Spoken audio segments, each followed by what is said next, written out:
ಸಚಿವ ಸ್ಥಾನಕ್ಕಾಗಿ ಶಾಸಕರ ಬೆಂಬಲಿಗರ ಪ್ರತಿಭಟನೆ ವಿಚಾರಕ್ಕೆ ಸಂಬಂಧಪಟ್ಟಂತೆ ಬೆಂಗಳೂರಿನಲ್ಲಿ ಸಚಿವ ಎಂಬಿ ಪಾಟೀಲ್ ಮಾತಾಡಿದ್ದಾರೆ. ಎಲ್ಲರಿಗೂ ಅರ್ಹತೆ ಯೋಗ್ಯತೆ ಇದೆ, ಕೇಳೋದ್ರಲ್ಲಿ ತಪ್ಪೇನಿದೆ, ಎಲ್ಲರೂ ಅರ್ಹರಾಗಿದ್ದಾರೆ. ಆದರೆ ಇದನ್ನು ಹೈಕಮಾಂಡ್ ನಾಯಕರು ತೀರ್ಮಾನವನ್ನು ಮಾಡ್ತಾರೆ. ಬೇರೆ ಬೇರೆ ಕಡೆಗಳಲ್ಲಿ ಬೆಂಬಲಿಗರು ಕೂಡ ಪ್ರತಿಭಟನೆ ಮಾಡ್ತಿದ್ದಾರೆ. ವಿಜಯಪುರದಲ್ಲೂ ಕೂಡ ಮಾಡಿದ್ದಾರೆ.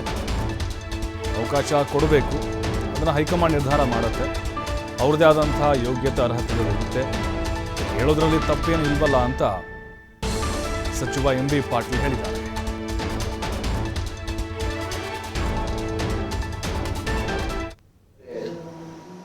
ಎಲ್ಲರಿಗೂ ಕೂಡ ನಾನು ಹೇಳಿದ್ರಲ್ಲ, ನಾವು 135 ಶಾಸಕರು, 135 ಶಾಸಕರು ಪ್ರತಿಯೊಬ್ಬರಿಗೂ ಕೂಡ ಮಂತ್ರಿ ಆಗುವಂಥ ಅರ್ಹತೆ ಇದೆ, ಯೋಗ್ಯತೆ ಇದೆ.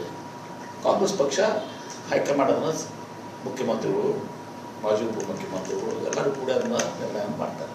ಈಗ ಶಿವಾನಂದ ಪಾಟೀಲ್ ಯಶವಂತರಾಯ ಪಾಟೀಲ್ ನಡುವೆ ಪೈಪೋಟಿ ಸರ್, ನೀವು ಯಾರಿಗೆ ರೆಫರ್ ಮಾಡಿದ್ದೀರಾ ಸರ್? ಹಾಗಂತ ನಾನು ಬೆಂಬಲ ಮಾಡೋ ಪ್ರಶ್ನೆ ಬರೋದಲ್ಲ.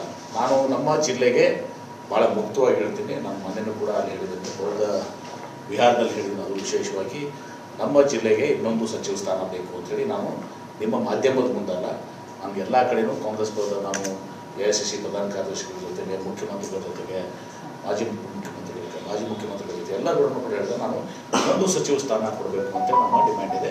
ಅದರಲ್ಲಿ ಇವತ್ತು ಸಹ 5 ಜನ ಶಾಸಕರು, ಅದರಲ್ಲಿ 3 ಜನ ಇವತ್ತು ಸಹ ಶಿವಾನಂದ ಪಾಟೀಲ್ರು, ಯಶವಂತರಾಯ ಗೌಡರು, CS ನಾಡಗೌಡರು, 3 ಮಂದಿ ಇವತ್ತು 4 ಬಾರಿ 5 ಬಾರಿ 6 ಬಾರಿ ಸಚಿವರಾಗಿದ್ದಾರೆ.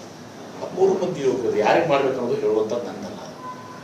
ಬರೀ ನಮಗೊಂದು ಮದುವೆ ಮಾಡಿ ಅಂತ ಕೇಳೋದು ನಮ್ಮ ಕರ್ತವ್ಯ. ನನ್ನ ಜಿಲ್ಲೆಗೆ ಒಂದು ಸಚಿವ ಸ್ಥಾನ, ಯಾಕಂದರೆ ಹಿಂದೆನೂ ಕೂಡ ಇತ್ತು, ಈಗಲೂ ಕೂಡ ಅದನ್ನು ಮಾಡಿ ಅಂತೇಳಿ ನಾನು ಕೇಳಿದ್ದೀನಿ. ಅದರಲ್ಲಿ ಯಾರಿಗೆ ಮಾಡಬೇಕು ಏನು ಆ ಸಮೀಕರಣ ಇದು ಎಲ್ಲರೂ ಕೂಡ ಪಕ್ಷದ ಮುಖ್ಯಮಂತ್ರಿಗಳು, ಮಾಜಿ ಮುಖ್ಯಮಂತ್ರಿಗಳು ಹಾಗೂ AICC ಅಧ್ಯಕ್ಷರು ಹಾಗೂ ಪ್ರಧಾನ ಕಾರ್ಯದರ್ಶಿಗಳು ರಾಹುಲ್ ಗಾಂಧಿ ಎಲ್ಲ ಕೂಡ ತೀರ್ಮಾನ ಮಾಡ್ತಾರೆ. ತಪ್ಪೇನಿದೆ?